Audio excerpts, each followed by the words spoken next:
గురువుగారు ఇప్పుడు కొంతమంది దేవతలకి బలి ఇస్తూ ఉంటారు కదా! సో, అలా బలి ఇస్తేనే వాళ్ళు అనుకున్నది అవుతుందంటారా? ఈ కాలంలో ఎట్టి పరిస్థితుల్లో అంటే కలియుగంలో గాని, ఈ యుగంలో గాని బలి అనేది ఎక్కడా లేదు. అసలు బలివ్వడం అనేది, కోడి బలివ్వనది, మేక బలి ఎక్కడ చెప్పలేదు. ఓకే. అసలు జంతువులని బలివ్వడము, జంతువుని చంపడం అనేది ఎక్కడా చెప్పబడలేదు శాస్త్రంలో. ఓకే. కేవలం ఎందుకిస్తున్నారు అంటే, వాళ్ళకున్నటువంటి ఇప్పుడు పొలం దగ్గర ఏదన్నా వాళ్ళకి నెగెటివ్ ఎనర్జీ ఉందని చెప్పేసి పోలేరమ్మను, ఎల్లమ్మని, మల్లమ్మని ఇలాంటి దేవతలు పెట్టుకుంటారు. గ్రామ దేవతలుగా ఆ ఇంటికి ఓకే. హద్దులలో లేకపోతే పొలం దగ్గర పెట్టుకుంటారు. హ్మ్. పెట్టుకున్న వాళ్ళ ఆచారం ఏందంటే, ఏదైనా అమ్మవారికి ఏదైనా ఇద్దామంటే, ఈ గ్రామ దేవతలు కదా! కొద్దిగా భయంకరంగా ఉంటాయి అమ్మవారు రాజుపడని చెప్పేసి, వాళ్ళు కోడి రక్తం ఇద్దాం. ఓకే. ఎప్పుడో కనపడి ఉంటది. అక్కడ రక్తం కనపడింది. కుంకుమ కనపడితే రక్తం కనపడింది అమ్మవారికి అని చెప్పేసి, హ్మ్. అరే! అమ్మవారి ముఖంలోంచి రక్తం వచ్చిందిరా! కోడి బలిద్దాం అని చెప్పేసి అప్పుడెప్పుడో 200 ఏళ్ల కింద అనుకున్నారేమో! ఆ ఓకే. కుంకుమ చూసి. అప్పటి నుంచి వాళ్ళు మొదలెట్టారు. అమ్మవారి మీద మన రక్త బలి ఇయ్యాలని చెప్పేసి, హ్మ్. కొట్టేసి అమ్మవారిని కొట్టి రక్తం ఇవ్వడం. ఇలాంటివన్నీ పెట్టుకుంది తప్ప, జంతు బలులు లాంటి బలులు ఎక్కడ కూడా చెప్పబడలేదన్న విషయాన్ని గమనించండి. So, okay. బలి ఇస్తేనే అమ్మవారు చేస్తా అనే విషయంలో అటువంటిది ఏమి ఉండదు. సో, హ్మ్. దాన్ని ఒక రకంగా మనకి 'బాహుబలి' సినిమాలో కూడా చెప్పారు. చూపించారు. ఇండైరెక్ట్‌గా చూపించారు మనకి. So, okay. బలే కోరుకుని అమ్మకి తర్పణే కావాలనుకుంటే రక్తం ఇస్తా అని చెప్పేసి వాడు కత్తితోని రక్తం చిందిస్తాడు. హ్మ్. అంటే అది కూడా చేయొచ్చు. దానికి అటువంటి ఇబ్బంది లేదు. అంటే ఇక్కడ మనం ఎగ్జాంపుల్‌గా అన్నంలో కుంకుమ కలిపి ఆ అన్నం కూడా అమ్మవారికి బలి పెట్టొచ్చు. మేము అలా ఓకే. చేస్తాం. ఇప్పుడు ఓకే. చండీ హోమాలు చేస్తాం. ఇలాంటి హోమాలు చేస్తే మేము హ్మ్. కూడా అన్నాన్ని ఒక కుంకుమతో నీళ్ళతో కలిపి ఉండలు చేసేసి ఈశాన్య బలి అని చెప్పేసి బలిస్తుంటాం మేము కూడా. So, okay. ఇవన్నీ కూడా ఒక రకంగా ఉంటుంది. కాబట్టి జంతువుల్ని బలివ్వడం అనేది ఎక్కడ కూడా చెప్పబడలేదు. So, okay. ధర్మశాస్త్రంలో లేదు. కాబట్టి హ్మ్. అలాంటి బలులు ఇచ్చేసి జీవహింస చేసి ప్రత్యేకంగా ఇక తినేవాడు ఉంటాడు. వాడికి తినాలనిపించింది. సరే ఏదో చేశారు కదా! అమ్మవారికి నైవేద్యం కట్ చేసి పెడుతున్నాడుగా. హ్మ్. అలా చేయంగా కొందరు పిల్లలకి ఇప్పుడు జంజీలకి అరే మనం ఎందుకు జంతువుల్ని దేవుడి పేరు చంపుతున్నాంరా మనం అని చెప్పేసి బుద్ధి వచ్చేసి హ్మ్. కోడిని చంపకుండా, మేకలు చంపకుండా నాన్ వెజ్ నుంచి వెజిటేరియన్‌గా మారే అవకాశం ఉంటదిగా.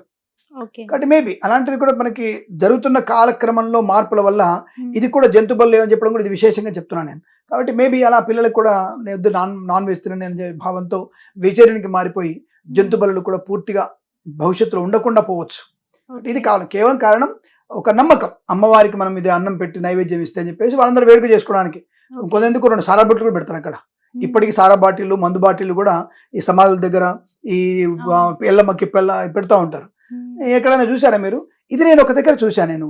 ఒక శివాలయంలో ఎక్కడ ఇది మనకి హ్మ్. అవంతికాపురి, ఉజ్జయిని దగ్గర ఒక శివాలయం ఉంటది. అడవిలో ఒక శివాలయం ఉంటది. ఆ ఓకే. శివాలయంలో మందు బాటిల్ అమ్ముతారక్కడ. మా లాంటోళ్ళకి మనలకు మందు బాటిల్ ఇచ్చేసి అక్కడ పోయి స్వామివారికి అక్కడ మందు బాటిల్ పెడతారు నైవేద్యంగా. ఓకే. అదేం ఆచారం తెల అంటే గిరిజనుల సంప్రదాయ ప్రకారం పెడతారక్కడ. అంటే కల్లు పోస్తారు కదా! అవును. కల్లు పోయడం, సారా పోయడం ఉంది కదా! ఇప్పుడు సారా లేదు కాబట్టి మేము ఒకసారి దర్శనానికెళ్తే చిన్న చిన్న బాటిల్ మాకు అమ్మాయి కింద తెచ్చారు. హ్మ్. మా మా అమ్మాయి అంది, "నాన్న ఇది తాగాలా మనం" అని అడిగింది. ఓకే. మందు బాటిలే. హ్మ్. రియల్ విస్కీ సంథింగ్ ఏదో ఉంటది కదా! అది తెచ్చి బాటిల్ ఇస్తారక్కడ. ఉజ్జయినికి దగ్గరలో ఉంది ఆ గుడి ఒకటి. ఉజ్జయిని దగ్గరలోనే ఒక 25 కిలోమీటర్ల దగ్గరలో ఉంటుంది. ఆ గుడికి వెళ్ళాం మేము.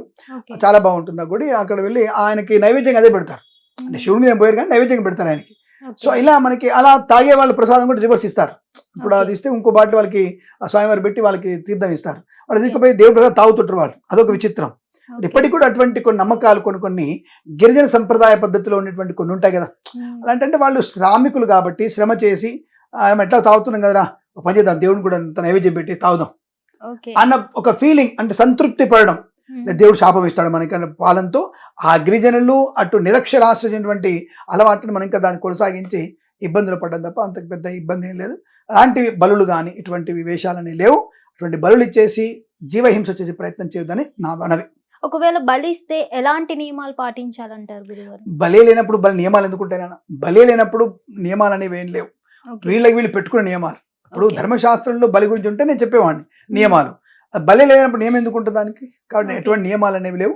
వాళ్ళ ఆచారం పాటిస్తారు. వాళ్ళ ఆచారం ఓకే. అని తెల్ల కోడి అని లేతే అక్కడ కట్ చేయాలని లేదా హ్మ్. కొయ్యాలని చెప్పేసి అవును. ఇలాంటివి చాలా చూస్తుంటాను. ఈ మధ్య కాలంలో అవి చూస్తుంటాను. ఇక్కడ మట్కా చేయబడదు, ఇక్కడ హలాల్ చేయబడదు అనే అవును. సంథింగ్ చూస్తా ఉంటాను నేను. అవును. రెండొకటే కదరా తలకాయ నొప్పి. ఒక టక్కన తలకాయ కట్ చేసినా, నువ్వు కోసినా ఇక్కడ ఇంకా కోయడంతో ఇంకా చాలా పొరపాటు. ఎందుకంటే అది ఇంకా విలవిలాడుతుంటది. ఒకేసారి ప్రాణం తీయమని వీళ్ళంటారు. ఓకే. నాకైతే ఇద్దరు చేసే పని ఒకటే. హ్మ్. దానికి మళ్ళీ హలాలని మట్కా అని, నట్కాలని నాకు హ్మ్. అర్థమే కాలేదు. సరే ఏదైనా సరే జీవహింస చేసే ప్రయత్నం చేయకండి. అది ఇస్లాం గాని, క్రిస్టియానిటీ గాని, హిందువులు గాని అటువంటి పరిస్థితి చేయొద్దనేది నా అభిప్రాయం మాత్రమే. తప్ప దీంట్లో కొత్తగా లేని విషయం గురించి నేను నియమాలు చెప్పేసి okay. Controversy care of Kiran Sharma అని మీరు డైలాగ్ చెప్తే నాకది ఇబ్బంది అవుతుందమ్మా. ఓకే. అటువంటివి లేవు కాబట్టి ఆ జీవహింస చేయొద్దనేది నా మనవి అంతవరకే. ఓకే. ధన్యవాదాలు. శుభమస్తు. సర్వే జనా సుఖినో భవంతు. ప్రేమతో మీ Kiran Sharma. Hit TV app ఇందులో short news, live news, entertainment shows, movies, digital magazines తో పాటు మీ జిల్లా వార్తలను కూడా ఫ్రీగా చూడొచ్చు. ఇంకెందుకు ఆలస్యం, వెంటనే హిట్ టీవీ యాప్ ని డౌన్లోడ్ చేసుకుని ఫ్రీగా ఎంటర్టైన్మెంట్ పొందండి. Hit TV app. Hit TV app. Please download Hit TV app. Hit TV యాప్ని ఫ్రీగా డౌన్లోడ్ చేసుకొని ఎంజాయ్ చేయండి. మీకు నచ్చిన ఎంటర్టైన్మెంట్ కోసం హిట్ టీవీ యాప్ ని ఫ్రీగా డౌన్లోడ్ చేసుకుని ఎంజాయ్ చేయండి. హిట్ టీవీ యాప్ని డౌన్లోడ్ చేసుకుని ఆస్వాదించండి, ఆశీర్వదించండి. ఇంతమంది సెలబ్రిటీలు హిట్ టీవీ యాప్ ని డౌన్లోడ్ చేసుకోండి అని చెప్తున్నారంటే ఎంత మంచి యాప్ ఆలోచించండి. అమెరికా అమెరికాలో చదవాలనుకునే వాళ్ళకి విశ్వసనీయమైన పేరు మన శౌర్య కన్సల్టెన్సీ. UK లో 1 year masters. UK లో 1 year masters. 2 years work permit up to 5 years visa. Contact Saurya Consultancy. Contact 89851 89851.